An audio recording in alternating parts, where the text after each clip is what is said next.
let's walk through exhibit. Let's get started.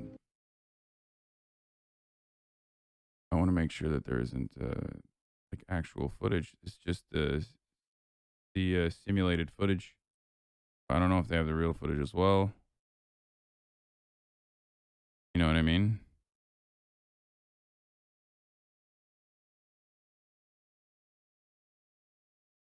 Okay. 949, Brad, if you could advance. And doctor, tell us what we're seeing. Okay. Yep. Now you can see the car is being rotated. You're able to see Officer Chauvin. You're able to see Officer King, and then Officer Lane down at his feet. You see underneath Mr. Floyd, and now the car is being rotated. Now the car has been removed. And so you're able to see how they're positioned at different points. In terms of with Officer Chauvin with his left knee on the neck, his right knee on Mr. Floyd's arm and chest, and then you can see here Officer Lane holding his legs, and then you can see Officer King with his knee on his torso. So this represents a snapshot in time, as you told us. Did the officer's position... Do we really need a 360 animation for this? What are you talking about? It's, yes, this is one area where, like, yes, 100%, like, watching it in the news is one thing, but in a court trial, yes, you are absolutely supposed to fucking reconstruct everything that happened. Are you insane? Of course you need an accurate reconstruction of the events, as this is an important part of the professional witness testimony that proves that Derek Chauvin willingly murdered someone.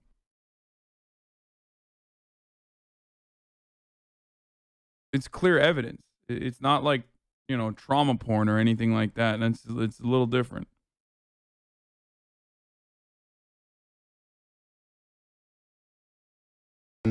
change over time as they were there on the ground? Yes, You're saying murder's obvious? You don't need 3D construction? Guys, you literally, you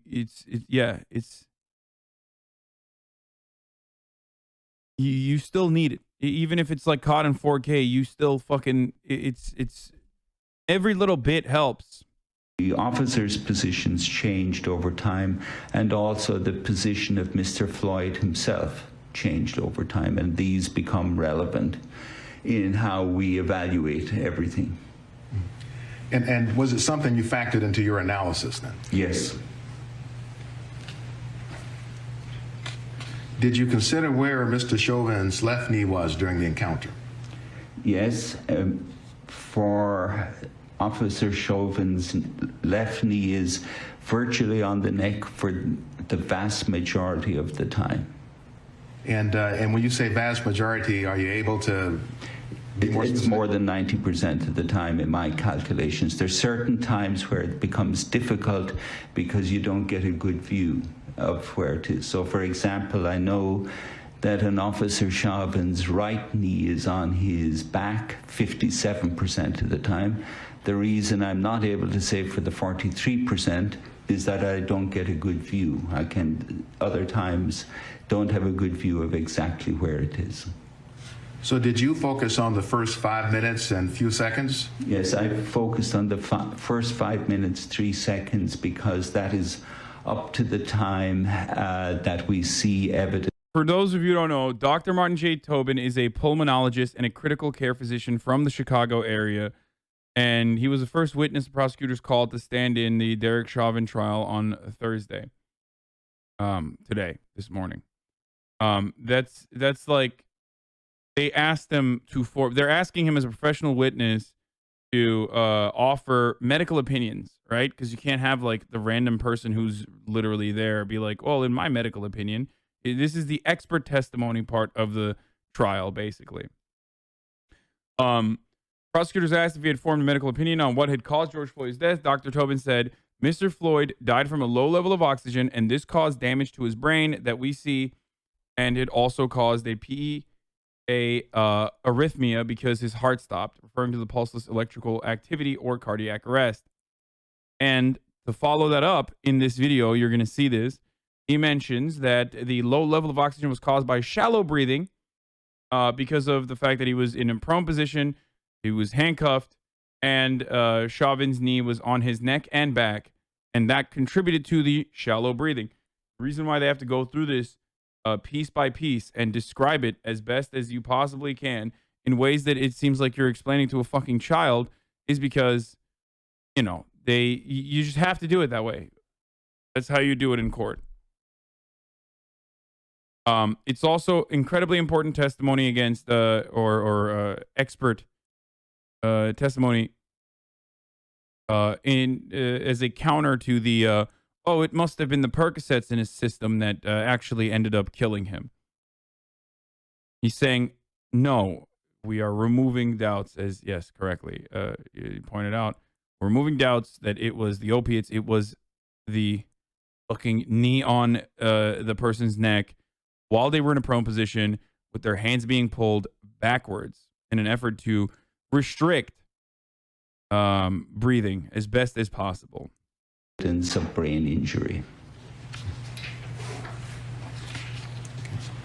So if Mr. Chauvin's right knee was on his back from time to time, at other times it was placed where, in your observation? It was placed on his arm and then rammed into Mr. Floyd's left chest. So really, whether you're making a distinction of whether the knee is on the chest per se, or whether it's on the left arm and rammed in against the left chest, from the point of view of breathing, the effects are extremely similar. So let's turn to the number one on the. Oh yes, they're on the dot cam. So I wanted to turn back to the notes that the number one here that written down for the reasons you told us for Floyd's low oxygen, Mr. Floyd's low oxygen, handcuffs and the street, to talk about the first one.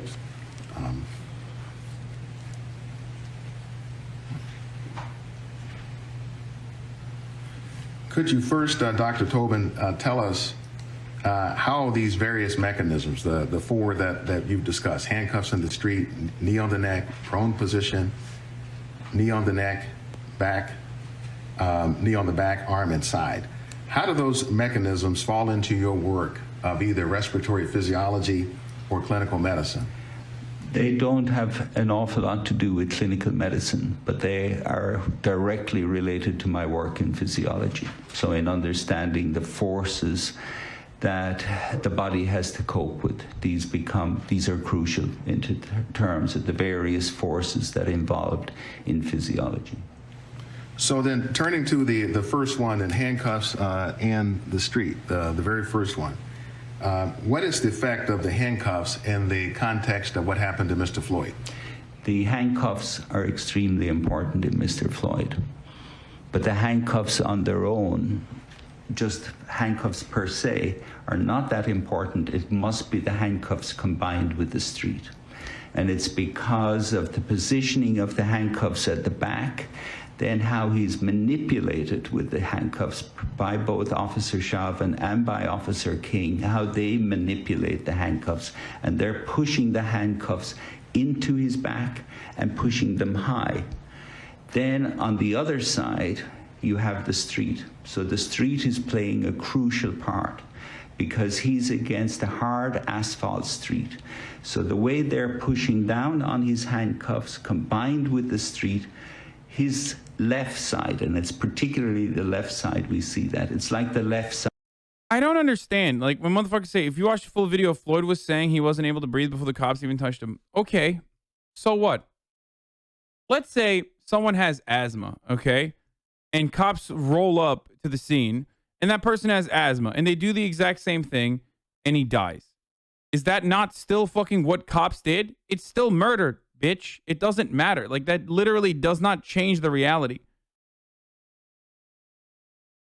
Like you're supposed to be a cop unless you literally think, oh no, You absolutely should. You absolutely should just like murder people that you are investigating, I guess.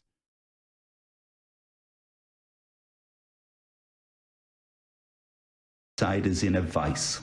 It's totally being pushed in, squeezed in from each side, from the street at the bottom, and then from the way that the handcuffs are manipulated. It's not just the handcuffs. It's how the handcuffs are being held, how they're being pushed, where they're being pushed, that totally interfere with central features of how we breathe. So Mr. Floyd then is pancaked between the pavement underneath him and then force on top of him. Precisely. Now, could you help us to explain how this mechanism, the handcuffs and the street, how does it explain the shallow breathing that you've described? Yeah. So this gets back to how we breathe. And this is fairly simple. So the way we breathe, we have two big muscles that help us with breathing. We have the diaphragm and we have the rib cage muscles. The diaphragm does about 70% of what we need for breathing, and about 30% of it comes from the rib cage. And when the diaphragm contracts, or the rib cage contract, they expand the chest. And when you expand the chest, then air flows in from outside, and it's coming in. And that's all that happens on inspiration. But to expand the chest, there's two crucial actions that have to happen. And we refer to these by the terms pump handle and bucket handle. So if bucket handle is simple. So if you have a regular bucket that you carry water with, and you lift up the handle of the bucket, the handle comes up like this. And so when you contract your diaphragm, you are performing a bucket handle movement on the rib cage. So you contract your diaphragm like that, and each time as you inspire, you can see it yourself. As you inspire, each of you there in the jury, you inspire, you see that your rib cage is going outwards like that. That's a bucket handle movement. The second movement that you have is called the pump handle. And this reflects to an old water pump that would be in the yard for pumping out water. And so you have the handle at the top of the pump, and you lift up the handle of the pump each time, and the water comes out the spout at the bottom. So you're filling up, get your container of water. So with that action you're lifting up here, this refers to the front to back movement of the chest wall. So with the pump handle, your chest goes out with each breath. And so you can do it yourself. As you take a deep breath, you can feel that front to back, you're expanding your chest. The front to back expansion of your chest is with your pump handle. At the same time, you're doing both of them at the same time. At the same time you're doing that, your chest is expanding from side to side, and that's with your bucket handle. So both of these are occurring, and these are vital. Without these, you can't breathe. If you don't have the bucket handle working and the pump handle working, there's nothing happening. There's no air going to get in there.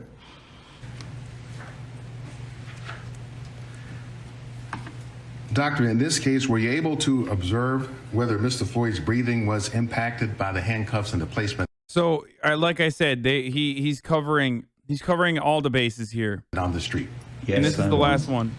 What did you observe, Dr. Tobin? What I observed is particularly is in terms of the hands of the police and the handcuffs, particularly on the left side. So they were forcing his left wrist up into his chest, forcing it in tight against his chest, forcing it high up. And you have to keep in mind that the opposite side of this is the street. So he was being squashed between the two sides. And so this meant that he couldn't exert his pump handle, because, I mean, the street totally blocked his pump handle. There was no way he could do any front to back movement. And again, the way they were pressing. How is the defense going to come back at the expert? You're seeing some people in the chat already like throw out the pro bono defense attorney lines that they're throwing out in the chat. well, it's not pro bono. I guess they're doing it because they're fucking racist shitheads who think, this person deserved to be murdered. But their cross-examination is going to revolve around either belittling his like background, say that the airflow could be restricted as a consequence of Percocets, like try to hammer that on over and over again, muddy the lines between how Percocets restrict your airflow, or not even restrict your airflow, but rather restrict your interest in breathing, I guess. Is that the better way to describe it?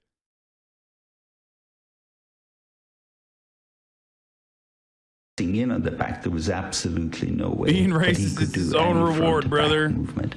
Then, in addition, because of the knee that was Your respiratory rammed in drive, against yes. the left side of his chest, sometimes the knee was down on the arm or in against the chest, so this would have the same effect. So basically, on the left side of his lung, it was almost like a surgical pneumonectomy. It was almost to the effect as if a surgeon had gone in and removed the lung. Not quite, but along those lines. So there was virtually very little opportunity for him to be able to get any air to move into the left side of his chest. So he was going to be totally dependent on what he'd be able to do with the right side. Have you selected any footage from the body-worn cameras that you feel depicts Mr. Floyd's struggles to breathe? Yes. I'm going to show you what's been marked as State's Exhibit 944. And first, would you describe what it is? What you're seeing here is on the... Dr. Tobin, the jurors aren't seeing it yet. It's just describing it for the record. This is just for foundation on what it is. They will not see this. I'm describing what I'm seeing. For now, yes. Yeah, okay, that's fine. What I'm seeing is that his left hand is being grabbed by the police officers. So that's a handcuffed left hand, and it's being pushed into his chest. So he's just not able to expand that. In addition, what I'm seeing...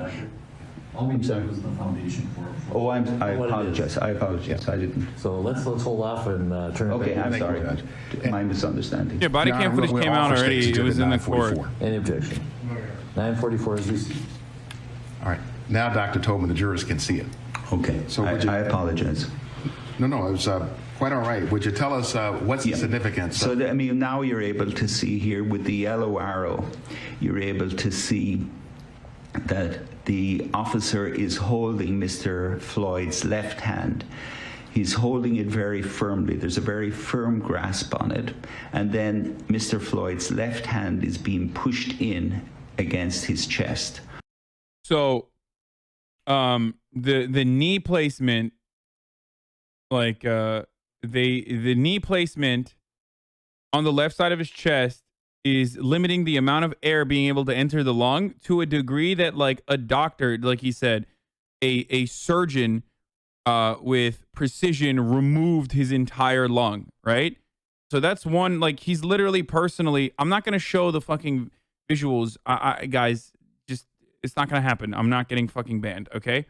So I'm not going to show you the video, you fucking freaks. What the fuck? We've all seen the video a million times over. Okay? I will go to the defense questioning in a second. Just let me finish this, dude. Let me finish this! Fuck!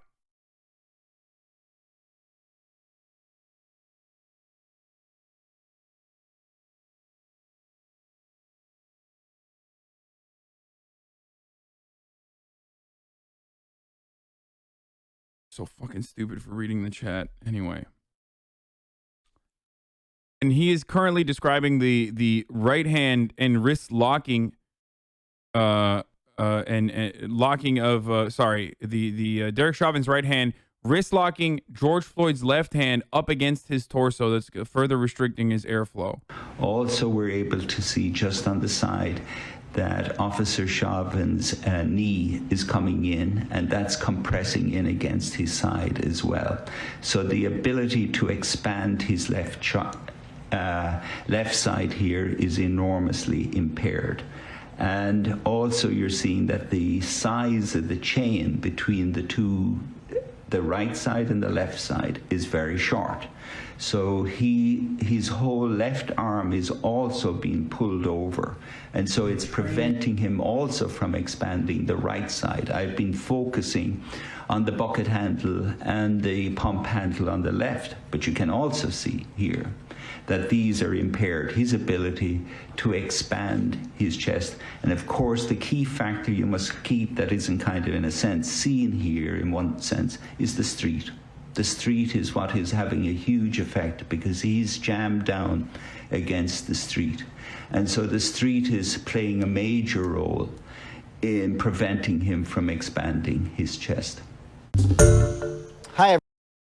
Okay, so so the cross-examination has started. I'm not gonna watch it because like there's a lot of visuals. I would rather watch it after the fact when the like new information comes out. Okay. Am I misremembering, or did you show the video last May? I did. Originally, I did a couple times, but then I decided, not even because of TOS, but because I did not want to show this over and over again.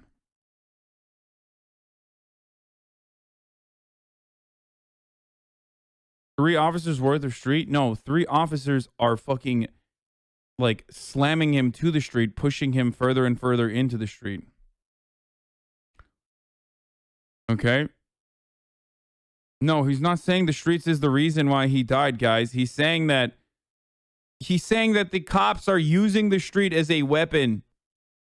Okay? They're saying that he's saying that it's not the fucking, it's not anything else. It's not like it's not the fact that like he had Percocets in his system or anything like that. They're saying that he was being choked. He was being choked on purpose by cops.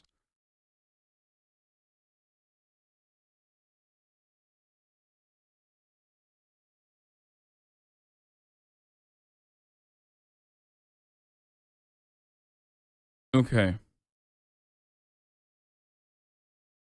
The street defense is going to say the street killed him. We're fucked. No, the defense is not going to say the street killed him.